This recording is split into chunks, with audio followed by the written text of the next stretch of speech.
বাধার কারণে সাময়িক বন্ধ হলেও কক্সবাজারে বাঁকখালী নদীকে অবশ্যই অবৈধ দখলমুক্ত করা হবে, একথা জানিয়েছেন পরিবেশ উপদেষ্টা সৈয়দা রিজওয়ানা হাসান। সকালে রাজধানীতে এক অনুষ্ঠানে তিনি বলেন, মূলধারার গণমাধ্যম অনেক সংবাদ এড়িয়ে গেলেও সামাজিক যোগাযোগ মাধ্যমে তা ঠিকই উঠে আসছে। পরিবেশ রক্ষায় এর ভূমিকা গুরুত্বপূর্ণ বলে মনে করেন তিনি।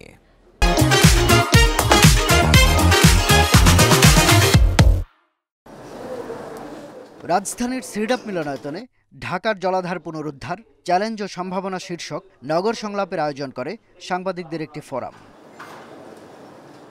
আলোচনায় উঠে আসে নদী, খাল, পুকুর দখল সহ পরিবেশ বিপর্যয়ের নানা দিক। বছরের পর বছর এসব কর্মকাণ্ড চলায় উদ্বেগ প্রকাশ করেন বক্তারা। এ সময় পরিবেশ বাঁচাতে সরকারের নানা উদ্যোগের কথা তুলে ধরেন উপদেষ্টা সৈয়দা রিজওয়ানা হাসান।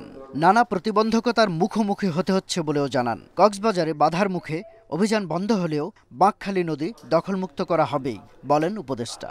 বাঁকখালী নদীকে আমরা অবশ্যই দখলমুক্ত করব। সেজন্য আমরা রাজনৈতিক সমর্থন যেন পাই, প্রশাসনিক সমর্থন যেন পাই। আজকে সেই বাঁকখালী নদী ভাঙতে পরিবর্তিত পরিস্থিতিতে বাধা কেন, বাঁকখালী নদীর দখল ভাঙতে, সেই প্রশ্নের উত্তর আমাদেরকে অবশ্যই খুঁজতে হবে। পরিবেশ রক্ষায় আইনি কাঠামো প্রয়োগ ও সদিচ্ছায় জোর দেন তিনি। অনেক সময় মূলধারার গণমাধ্যমে সংবাদ এড়িয়ে যাওয়ার প্রসঙ্গও টানেন উপদেষ্টা। জনগণকে সবসময় জলাশয় রক্ষায় ঐক্যবদ্ধ থাকতে হবে এবং তার সমর্থনটা তাকে প্রকাশ করতে হবে। যদি মূলধারার গণমাধ্যম প্রকাশ নাও করে রাজনৈতিক বিবেচনায়, এখন তো সামাজিক যোগাযোগ মাধ্যম আছে, সেখানে আপনারা মতামত লিখবেন, সেখানে আপনারা প্রতিবাদ দিবেন, ঠিক যেভাবে আপনারা সাদা পাথরের প্রতিবাদ দিয়েছিলেন বলে আমাদের পক্ষে কাজটা সহজ হয়েছিল। উপদেষ্টা বলেন, ঢাকার আশেপাশে 5টি নদী ও 40টি খাল খননের কাজ চলছে। পয়ঃনিষ্কাশনের বর্জ্য ব্যবস্থাপনাও বিবেচনায় রয়েছে।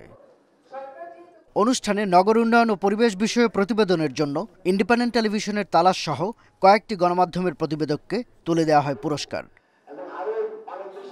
শাহাদাত স্বপন, ইন্ডিপেন্ডেন্ট নিউজ, ঢাকা।